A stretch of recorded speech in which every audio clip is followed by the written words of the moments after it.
Que la paix soit sur vous, les Gaulois et les Gauloises, courageux résistants à la dictature sataniste qui bientôt sera locale. Dans cette vidéo, je vais vous lire un passage de Le nationalisme français, un livre de Philippe Plancart d'Assac, parce qu'en fait, il évoque en 2 pages un sujet extrêmement important, celui des mots. Donc c'est un sujet qui me tient à cœur pour des bonnes raisons, hein. C'est vraiment essentiel ce sujet-là. Dans toute guerre, il y a une dimension sémantique. La guerre passe par le terrain de la sémantique, le terrain des mots. Donc il est important qu'on ait l'initiative sur ce terrain-là et qu'on soit pas juste en train de réagir. Qu'on soit actif et pas juste bêtement réactif. Alors voici ce que dit donc Philippe Plancart d'Assac, page 44-45 de son livre. Les mots sont les drapeaux des idées. Dans l'état d'analphabétisme politique actuel et de soumission au politiquement correct imposé par les lobbies philosophiques et ethniques, il n'est pas étonnant que le monde politico-médiatique ait donné une connotation péjorative au terme corporation, corporatif ou corporatiste. Donc effectivement, de nos jours, ces mots-là, là c'est moi qui parle, sont assez péjoratifs. Corporation, corporatif et corporatiste. Et c'est vrai que ça vaut le coup de se poser la question de savoir pourquoi cette connotation péjorative finalement. À quoi elle est due, enfin, est-ce qu'elle est justifiée par le sens même du mot? Pas évident. Pour la même raison que pour nationalisme et nationaliste, lorsque appliqué à la défense de nos pays européens. C'est au point qu'un Jean-Marie Le Pen avait essayé de créer un néologisme, le nationalisme, pour éviter les foudres médiatiques. Donc en fait, Jean-Marie Le Pen, voulant éviter les connotations péjoratives de nationalisme et nationaliste, avait inventé un nouveau mot, nationalisme. L'éclat de rire qui salua la curieuse consonance du nouveau vocable ne lui permit qu'une vie éphémère. Autrement dit, ça a eu aucun succès son néologisme. Cela fait partie du terrorisme intellectuel qui, au travers de la peur des mots, impose son propre vocabulaire et ses connotations. Alors je répète parce que c'est important. Le terrorisme intellectuel, au travers de la peur des mots, impose son propre vocabulaire et ses connotations. Autrement dit, il est extrêmement important de reprendre le contrôle de son vocabulaire, de ne pas se laisser imposer des connotations péjoratives qui nous seraient infligées par les médias sur certains mots, et inversement, de ne pas accepter comme positifs des termes qui nous seraient aussi imposés par les médias. Je reprends la lecture de Plancart d'Assac. Les mots sont les drapeaux des idées, leurs transmetteurs. Ne pas utiliser notre vocabulaire politique par soumission à la peur des mots, imposés par le pouvoir politico-médiatique, c'est empêcher la résurgence des idées et des solutions, seuls capables de s'opposer au cosmopolitisme mondialiste, à la destruction de l'État national, protecteur naturel des siens. Donc, se laisser influencer par la peur des mots, de certains mots, c'est empêcher la résurgence des idées et des solutions. Donc lui, il fait un lien étroit, et effectivement, ce lien existe, entre les idées et les mots.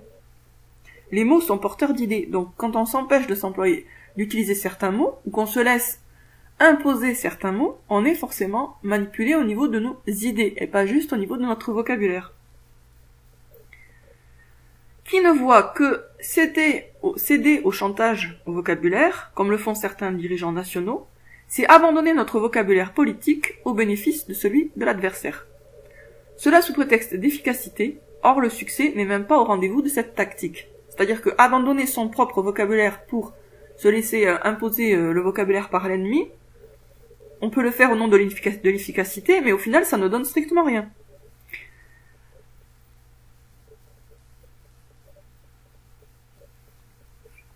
Alors je saute quelques lignes. Les mots étant les drapeaux des idées et leurs véhicules, il est évident que le changement de vocabulaire entraîne fatalement, insensiblement, le changement des idées. Bon, ça, vraiment, c'est super important à comprendre, donc je le répète.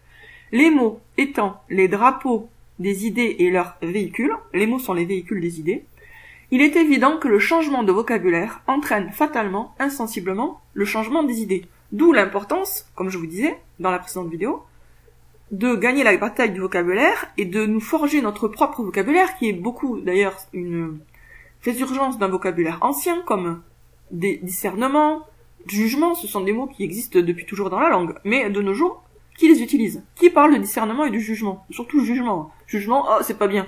Le jugement, c'est un synonyme d'intelligence. Avoir du jugement, c'est être intelligent. C'est être capable de bien juger. Donc, par exemple, ce mot de jugement, il est vraiment important qu'on le réutilise. Et pareil pour ténébrifère, mot totalement occulté, enterré, que nous avons besoin de ressusciter. Parce que vraiment, c'est un mot utile. Ténébrifère, jugement, pour moi, c'est des mots fondamentaux. Alors, je reprends la lecture de Plancard-Dassac. On finit par penser comme l'on parle et agir comme l'on pense. On finit par penser comme l'on parle et par agir comme l'on pense. Je répète, parce que c'est vraiment, vraiment essentiel. On finit par penser comme l'on parle et par agir comme l'on pense.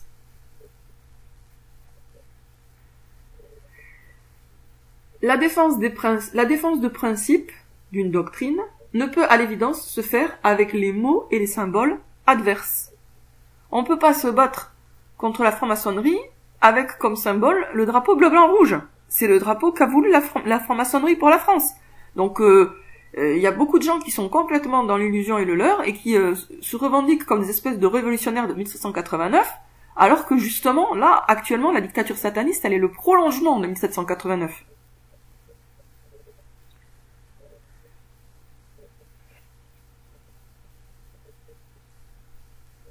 Je répète, la défense de principe d'une doctrine ne peut à l'évidence se faire avec les mots et les symboles adverses. Dans la conquête idéologique, il faut, comme le rappelait le président Salazar, rester ferme sur les principes et souple avec les hommes.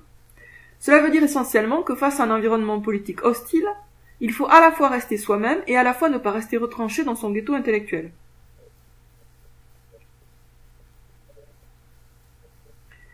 Rappelons, comme Sainte-Beuve l'a dit, l'individu ne raisonne pas nécessairement faux sur des bases exactes, il raisonne juste sur des bases fausses.